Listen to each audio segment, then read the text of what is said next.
Well, greetings, pillagers and pilgrims. Are you annoyed of them big bad galleons flexing their guns, talking and outnumbering you? Understandable.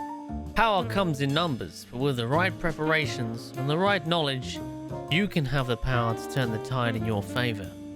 So, today, I will be commentating a recent battle I had to inform or teach some of you the basics on being outnumbered and sinking them big old Chad energy galleons. So let's jump into it.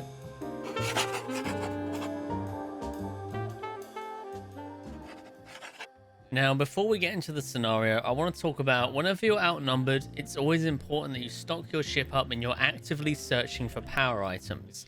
Now, what do I mean by power items? Power items are chain shots, blunderbombs, fireballs, and most importantly, cursed cannonballs.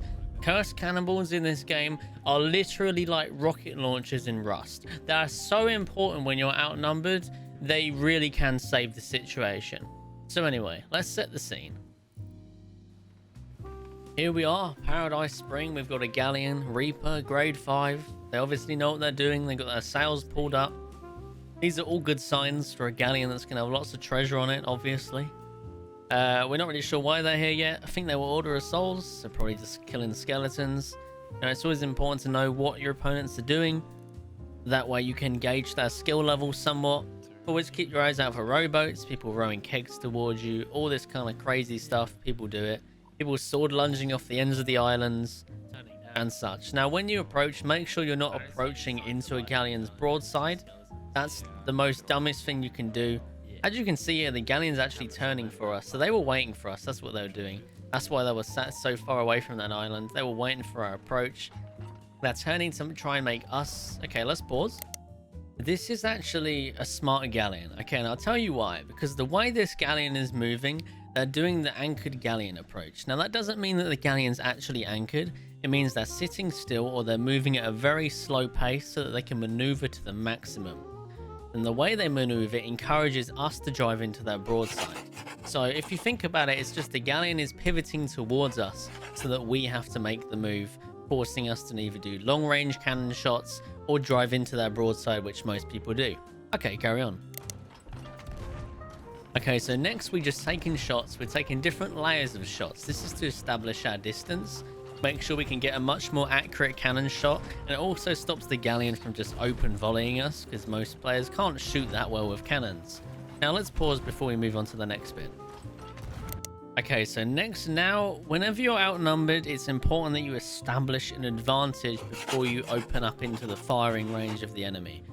You need to give the enemy a reason not for all 4 of them to be on cannons. If you don't give them that reason, you're going to get obliterated in most cases, because you can't maintain firing on the upper deck while not doing any damage to the lower deck. If you're on a sloop, you only have 1 cannon. You can't fire in 2 places at once. So we establish an advantage with generally a power item, whether that be a cursed cannonball and like an anchor ball, a rigging ball. Not ideal, but a rigging ball. But the most ideal thing to do is chain shots. This will establish a significant advantage here. Right, let's turn it up a notch.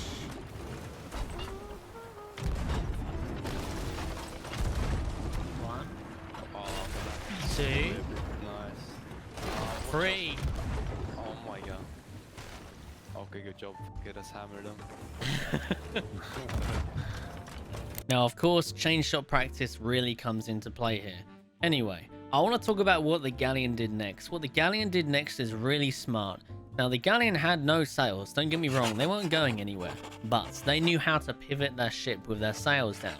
They had their helm turned to the right at the same pace that we were moving so they could reply in cannon shots. A very rare thing to see, but a smart move by them. We're not screwing up this. So now we've got the galleon kind of fairly disabled, but not completely since they're responding. We need to keep the pressure up. We've got to keep firing cannons at all different levels. I'm trying to get a lot of lower deck shots to make sure they need to repair in all departments right now, but they're also responding at the same time. So I need to make sure I'm hitting upper deck at the same time. Otherwise, they're probably going to drown me with cannon shots. Taking a lot of fire. Holy shit. Oh, I got a direct hit. I got a direct hit. It's good. Now let's talk about water management. When you're taking damage in a ship in this situation, you need to be aware of what holes are in your ship, the size of the holes, how much water is going into your boat as of that moment. You need to be listening out for creaking noises, because you can't take your pedal off that cannon. When you're firing at the enemy, you need to keep it up, because the moment you give them a chance to recover, they will recover almost instantly. There's 4 of them. There's only 1 or 2 of you. In most situations, 1. So you need to make sure you're only repairing the big holes and at the right time. Ah, they're resting. It's fine now. Give the word in a sec. So here I just carry on getting some cannon shots. I know my crewmate is boarding soon, so I'm trying to apply pressure while he's doing that, which is why I didn't instantly fix the hole. I'm getting some shots on quick. I know my crewmate's going to distract them. That gives me enough time just to zoom downstairs and get a couple of the big holes. No problem.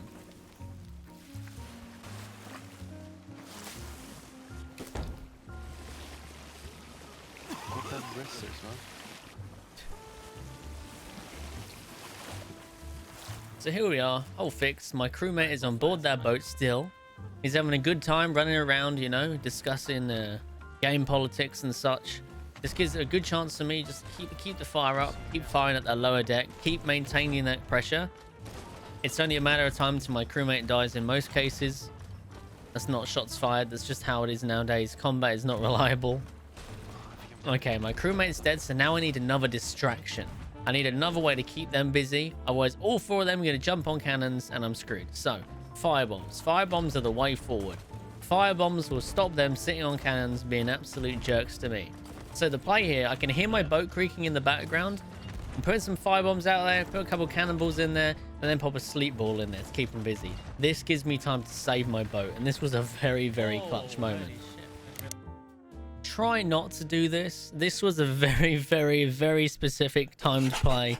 I would not recommend anyone to do this. This was pure luck and calculation at the same time.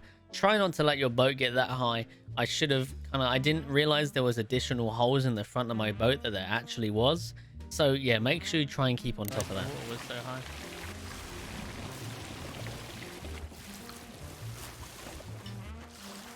I'm loading. No problem. I sleep-balled them at the perfect time. Holy crap. Nice, nice. Okay, I'm here. Alright, can you just get back holes? Back holes, yeah, sure. Okay, so my crewmate's back. All good. He can manage the rest of the holes. You know, it gives me good time to reset the boat so I know what's going on. It's always important you're very in touch with your ship. You know exactly what's going on, what's broken, how many holes you have. You know, all this stuff is all kind of, you know, knowledge, and it all comes to you over time. You know, sound cues and such. Okay, here is kind of an awkward spot. This is not ideal. So here I actually was thinking I need to break their mast down again because they're obviously repairing still. These guys were absolute troopers, by the way. They lasted way longer than I thought. But they also broke my wheel, which caused this. This could have gone very bad. Luckily, they were too busy repairing their boat and jumping in the water to get away from the fire. But this, you want to avoid. My wheel was broken and I didn't have time to repair it. This is not the correct anglings to circle a ship. Don't do this. But we ended up lucky, you know? We was good. We was good. Kill him. Nice. I'm getting more holes on there. Yeah. So here we are. We're just applying pressure. We're all good now. We kind of got a reset because we passed that galleon with the half-broken wheel. So now we got a nice clean angle. The wheel is only slightly turned. We're just taking some nice shots here, keeping the pressure up. My crewmate's on board, you know, dealing damage, making sure they can't repair efficiently. And that's all we need. I mean, this really is the beginning of the end. If you look at the galleon, it's just, the fire is out of control. There's no coming back now.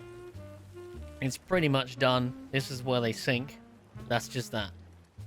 The amount of distractions we gave them, knocking their mast down numerous times, setting them on fire when we had no other pressure to apply, keeping their mast down, and then just making sure that we have consistent holes in their boat is enough pressure to sink any galleon.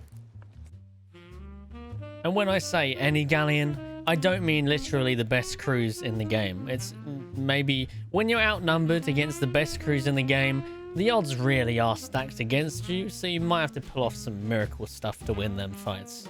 Anyway, that was my commentated gameplay of dismantling a galleon. If you'd like to see more of this stuff, then let me know in the comments and I'll see what I can do. As for now, that is all, and I've got more ships to sink. If you want to see stuff like this in real time, then you should probably come and follow me on Twitch, where I record most of my videos and have a lot of breakdowns for my viewers. And don't forget to like the video if this helped or if it was mildly amusing, and subscribe if you're new to the channel. I've been Liquorless, and you need to go and sink some boats. Later.